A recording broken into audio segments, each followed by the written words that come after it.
नमस्कार दोस्तों, कई बार ऐसा होता है कि लोग बार बार चोट खाते हैं और उसका परिणाम यह होता है कि वह टूट जाता है, किसी मानसिक परेशानी का शिकार हो जाता है। वह चाहकर भी अपने मन को उस दुहक और पीड़ा से बाहर निकालकर खुद को सजग और सहज नहीं रख पाता।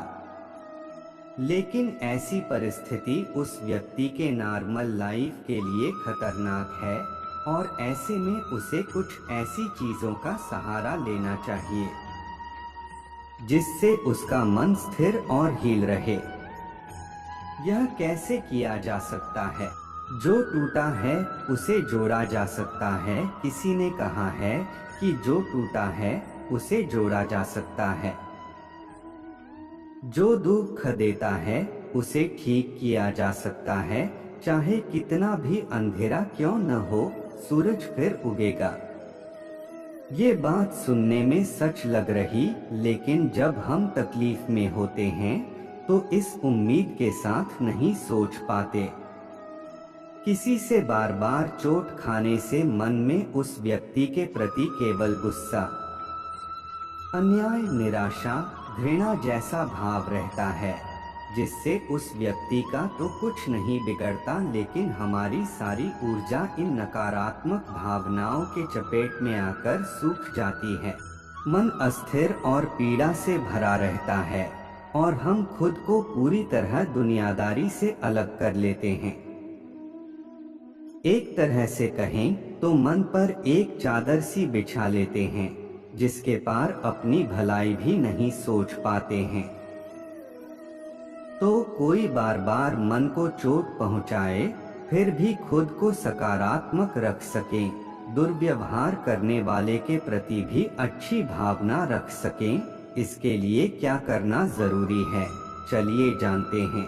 पहले तो खुद को हील करने के रास्ते ढूंढिए। दुख में मन कुछ भी सोचने समझने की स्थिति में नहीं रहता है, लेकिन आपको इस दुख से उबरना ही पड़ेगा अगर आप इस संसार में सार्थक होकर जीना चाहते हैं। आप ये सोचेंगे कि सामने वाला बस आपको दुख पहुंचाता रहता है तो आप और दुखी हो जाएंगे। आपको ये सोचना है कि सामने वाला अगर आपको हर्ट कर रहा है तो शायद इसकी इजाजत आप दे रहे हैं। आपको कोई तब तक नुकसान नहीं पहुंचा सकता है जब तक आप खुद तकलीफ में ना हो। आपकी तकलीफ उस व्यक्ति की दी गई तकलीफ से जुड़कर बहुत अधिक हो जाती है। इसलिए जरूरी है कि पहले खुद को हील करने का तरीका तलाश करें। खुद को अच्छा महसूस कराने के लिए खुद को सम्मान दें। कई बार दुख और पीड़ा में हम हीनता का भी शिकार हो जाते हैं। हम सोच लेते हैं कि हम इसी काबिल हैं या मेरी ही गलती है। इससे हम न केवल सामने वाले को और अधिक मौका देते हैं बल्कि खुद को भी पीड़ित बना लेते हैं। इसलिए जरूरी है कि क्लोजर के लिए या खुद को मुक्त करने के लिए खुद को ये समझाएं कि आप इससे बेहतर डिजर्व करते हैं। आत्मस्वाध्याय और ध्यान। बार बार की चोट गहरा जख्म बन जाए उससे पहले खुद की मानसिक अवस्था को मजबूत करना जरूरी है। इसलिए ठोस पहुंचाने वाले के बारे में ना सोचें बल्कि आत्मस्वाध्याय करें और अपने आत्मसंवाद को सुधारें, अपने विचारों को नियंत्रित करें। इसके लिए मेडिटेशन का सहारा ले सकते हैं। मेडिटेशन आपको अपनी भावनाओं के प्रति जागरूक और सजग रखेगा।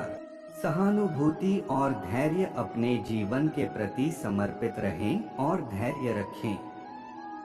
चोट पहुंचाने वाले के प्रति आपकी दृढ़ता और सहनशीलता महत्वपूर्ण है। चोट पहुंचाने वाले के प्रति नफरत भाव रखने के बजाय सहानुभूति और दया दिखाएं। उसे समय दें और उसके दृष्टिकोण को समझने की कोशिश करें। इससे न केवल आपकी मानसिकता अच्छी रहेगी बल्कि मन सकारात्मक रहेगा और मानसिक थकान कम होगी। दूसरे के बजाय अपने व्यवहार पर काम करें। कई बार हम दूसरों में इतनी गलतियां निकालते हैं कि खुद की कमियों पर ध्यान नहीं दे पाते। इससे हमारा ही नुकसान होता है, क्योंकि चोट अगर हमें लगी है तो हम खुद को पीड़ित के रूप में दिखना चाहते हैं और सामने वाले को विलेन बनाना चाहते हैं। यह गलत है। अगर आपको खुद को सकारात्मक और आशावादी रखना है तो इस मानसिकता से निकलकर अपनी कमियों पर ध्यान देना होगा।